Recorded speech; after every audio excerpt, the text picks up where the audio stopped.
can relate to the pull-up thing, right? So the more you do, the better you get. Write that black magic marker and put that on your refrigerator. I don't know what your ideal weight is. The less there is to pull up, the easier they are. Like if I had 50 more pounds on me, if I just put a weight vest on and I had 50 more pounds, pull-ups would be really hard for me. But the other thing too, the other key, let's say maybe you're within your proper range, then you're probably there. So here's the key to getting better at pull-ups. I've been working on handstands, if you follow me a little bit. We had a deadline of July 1st, which has come and gone.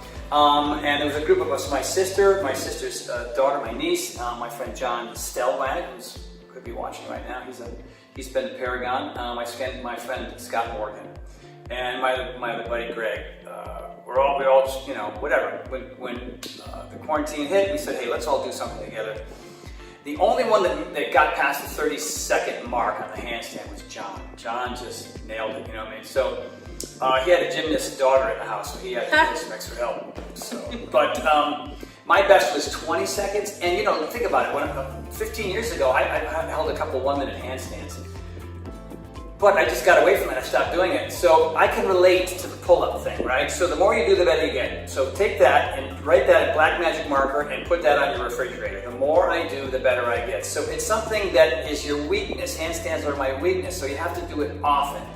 And another thing too is, one of the reasons why I'm not great at handstands is because I'm structurally not lined up as well as I can. I got tight shoulders. I'm good at climbing and pegboards and things like that in ninja courses. So I have this anterior chain, posterior chain, anterior chain. All these muscles in front are good, but it prevents me from straightening my arms all the way. And I had an injury in this arm and this shoulder. So this arm, it's like stacking bowling balls on top of each other and hoping it all works out, right? So that's the thing I have to fight, right? So one of the things when it comes to people who are good at pull-ups, skinny people, thin people who don't weigh a lot are pretty good at pull-ups out of the box. So I don't know what your ideal weight is. I wish I knew what your height, I knew what your weight was. I don't know those two things.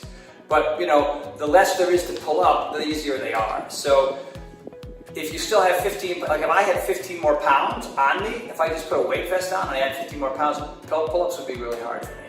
So not knowing that, that's one of the issues. But the other thing too, the other key, let's say maybe you're within your proper range. Let's say you're 5'8" and you're 130 pounds or something like that. That's kind of a reasonable weight for a person, 5'8", right, a gal? Then you're probably there. So here's the key to getting better at pull-ups. And I work on pull-ups minimum 4 times a week. I'm not getting a whole lot better very fast, but I can see the improvements. The improvements are there. I think by August 1st, cross your fingers. You work at pull. You mean you work at handstands? Handstands. I work on handstands. So by August 1st, we've moved up our date for the rest of us. John, we will catch you, my friend. So here's what I always tell people who really want to get that pull-up thing. Every single day that you don't have pull-ups in your regular workout, or lat pull-downs, or cable pulls, or anything that has to do with this motion, right? You have to work on your pull-ups. And so for the first 3 weeks, that's my chair. That's not me, that's my chair. A little embarrassing, we're gonna have to fix that, okay? I'm gonna stop doing that. Fix it or just edit that out? Edit that out. No, we're gonna keep it. I know. We're gonna keep it. There's no editing here when Tony talks. No editing. So, you get up in the morning, maybe right out of bed, and you have a pull-up bar, obviously you've been working on it, so hopefully you have a pull-up bar. Do 3 sets. 3 sets assisted. Put that chair underneath you or use bands or whatever you gotta do and do those 3 sets. And just go to max all 3 times. And give yourself a full 90 seconds in between the 3. The whole thing will take you 5 minutes to do, right? So you're gonna do that Monday, Tuesday, Wednesday, Thursday, Friday. Every day of the week except for days that you have, rigorous upper body pulling exercises. 3 days a week. You're gonna do it in the morning and you're gonna do it at night before you go to bed somewhere. I don't care. Just separate it by several hours, right? It's just 3 sets. And you do that for 3 weeks. And for the next 3 weeks, you do 4 in the morning and 4 at night. And for the next 3 weeks, you do 5 in the morning and 5 at night. Of course, making sure that, you're doing whatever you can to get your arms straight at the bottom and getting that bar up to below your chin. Whether you've got your foot on the back of a chair or you've got a pull-up assist band or whatever it is, just keep doing that motion. Another great way to improve is isometric hangs. All right, so if you want to substitute some of your pull-ups for an isometric hang, you grab that bar and you just count. You know what I mean? If you get to 1 minute and 40 seconds, you're building great isometric strength. You would think, like, how does this hang in there do something? You'd be surprised how strong that makes you. Like, why does Warrior 3 work or Warrior 2 work in yoga? You're not actually moving, but trust me, you feel it, right? So isometrics are isometrics. They're as powerful as everything else. And the other thing too that I would recommend is put your foot on the chair, go to the top of the bar. You can do chin-ups or pull-ups or neutral grip, whatever you have available. All right, and then you've got the chair, right? You're up here, and then you move your foot off the chair and you do eccentric. So this is the concentric motion, right? The pulling motion. On push-ups, it's this way. All right, but when you fall into push-up, that's the eccentric motion.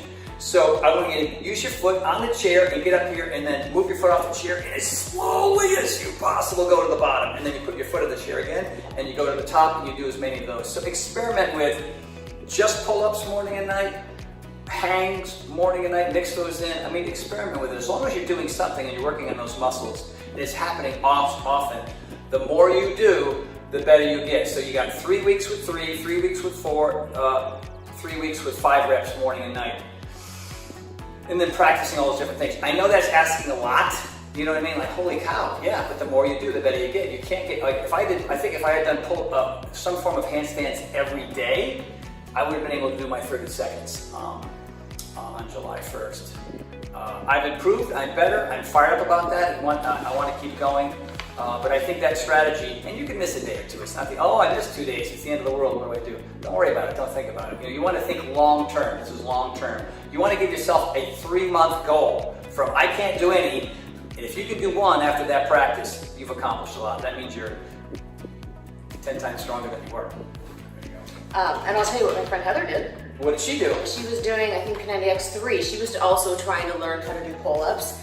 And she said she would start with her foot on the back of a chair, and then she got to where she just had her toe on the back of a chair, and then she kept moving the chair further and further away. That's right. Until she could finally You know what, that's really great. I talk about that in P90X, X3. That's probably why where she got it. Yeah. So was doing I X3 forgot when the she did tip just that I gave you in P90X to P90X3. So that's awesome story. Thank you for sharing that one. Yeah, because initially when the chair's underneath you, I'm gonna even add to that because that was so brilliant for bringing that up. You want the middle of your foot. So here's the part of the chair, right? Not this part. This is the part. Whatever, normal chair. Like the one back there. I don't know if you guys can see it back there in the corner. Right? The mocking chair. Let me call it the mocking chair. So if other friends are in here exercising and not doing well, I just sit there across my arms and I mock them. In the most positive, upbeat way, of course.